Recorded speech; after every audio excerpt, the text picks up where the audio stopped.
എല്ലാവരും കുറേ ദിവസമായിട്ടോ ചോദിക്കുന്നത് എന്താണ് വിവരമൊന്നും ഇല്ലല്ലോ, ലൈവൊന്നും കാണുന്നില്ലല്ലോ, ഒന്നും വീഡിയോ ഒന്നും ഇല്ലല്ലോ എന്ന്. അപ്പോൾ സത്യം പറഞ്ഞു കഴിഞ്ഞാൽ 2-3 ദിവസമായിട്ട് തീരെ വയ്യ. ഇത് ഞാനൊരു ദിവസം എടുത്തു വെച്ചിട്ടുള്ള ഒരു വീഡിയോ ആയിരുന്നു കേട്ടോ. അപ്പോൾ അതൊന്ന് ജസ്റ്റ് അന്ന് മുതലാണ് എനിക്ക് ഈ സ്റ്റാർട്ടിങ് കേട്ടോ പനിയുടെ. അപ്പോൾ ഇത് എടുക്കുന്ന ആ ദിവസം എന്ന് പറഞ്ഞാൽ വലുതായിട്ട് പനി ഉണ്ടായിരുന്നില്ല. അപ്പോൾ എങ്കിലും ചെറിയൊരു ക്ഷീണവും കാര്യങ്ങളൊക്കെ ഉണ്ടായിരുന്നു അന്ന്. അപ്പോൾ അന്ന് ചുമ്മാ തട്ടിക്കൂട്ടി എടുത്തിട്ടുള്ള ഒരു വീഡിയോ ആണിത് കേട്ടോ. അപ്പോൾ ഇന്നാണ് ഒന്ന് ശരിയായിട്ട് വന്നത്.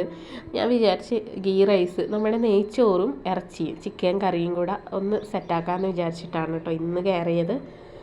അപ്പം നെയ്ച്ചോറ് ഞാൻ സാധാരണ നോൺ സ്റ്റിക്ക് പാത്രത്തിലാണ് ഉണ്ടാക്കാറ്. പക്ഷെ ഇന്ന് ഞാൻ പറഞ്ഞല്ലോ വയ്യാത്തൊരു ദിവസമായതുകൊണ്ട് അതൊന്നും എടുക്കാൻ നിന്നില്ല.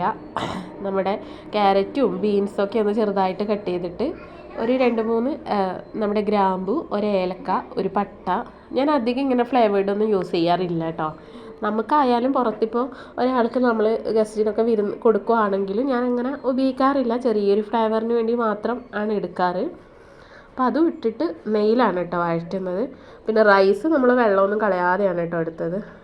അപ്പോൾ അതും ഒന്ന് റോസ്റ്റ് ചെയ്തെടുത്തോട്ടെ. ഈ റൈസ് റോസ്റ്റ് ചെയ്തിട്ട് അതിൽ കുറച്ച് വെള്ളം, നമ്മളൊരു ഗ്ലാസ് അരിക്ക് എന്ന് പറയുന്നത് 2 ഗ്ലാസ് വെള്ളം എന്നുള്ള ഇതിലാണ് കേട്ടോ, മെഷർമെൻറ്റിലാണ് ഒഴിച്ചത്.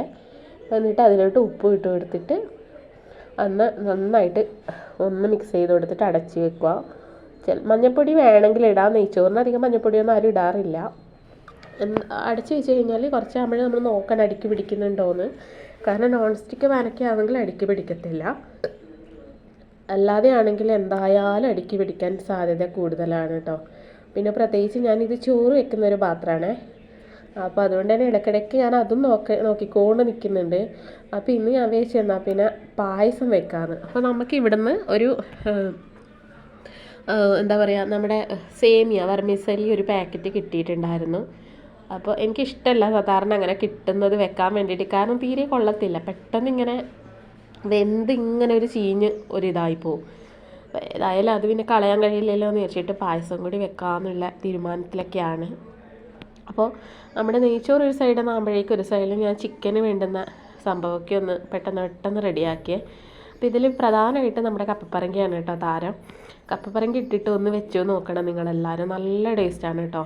കുറച്ച് അധികം എടുക്കണം. ഞാനിപ്പോൾ ഒരു 3-4 മാത്രമേ എടുത്തിട്ടുള്ളൂ, കാരണം പിള്ളേർക്ക് അധികം എരിവൊന്നും പറ്റത്തില്ല എന്നുള്ളത് കൊണ്ട്. പക്ഷെ നമ്മുടെ കപ്പപ്പറങ്കി മാത്രം ഇട്ടിട്ട് ഉള്ള കുറേ വീഡിയോസൊക്കെ ഞാൻ കണ്ടിട്ടുണ്ട്. സംഭവം അടിപൊളിയാണ് കേട്ടോ. വെറും കപ്പപ്പറങ്കി മാത്രം മിക്സ് ചെയ്തിട്ട് നമ്മൾ ഒന്ന് ഫ്രൈ ചെയ്തിട്ടൊക്കെ നോക്കണം, നല്ല ടേസ്റ്റാണ്. അപ്പോൾ അപ്പോഴേക്കും പറഞ്ഞാകുമ്പോഴേക്കും നമ്മുടെ നെയ്ച്ചോറ് ഇവിടെ റെഡിയായി ഇരിക്കുന്നു കേട്ടോ. ഇപ്പം ഞാൻ വിചാരിച്ചു എന്നാൽ പിന്നെ ഒരു ചീനച്ചട്ടിയിലാണേ, ഇന്ന് കുക്കറൊന്നും എടുത്തില്ല, ചിക്കൻ കറിയും കൂടെ വെക്കാമെന്ന്. അപ്പോൾ എനിക്ക് എപ്പോഴും ചിക്കൻ കറി പറഞ്ഞൊരു വീക്ക്നെസ്സാണ്. പക്ഷേ ഇന്ന് എന്താണെന്നറിയില്ല, വായിക്ക് തീരെ വേണ്ട. പിന്നെ പായസവും ബോളി നമുക്കൊരു ഫാമിലി കൊണ്ടുവന്നതാണ് കേട്ടോ.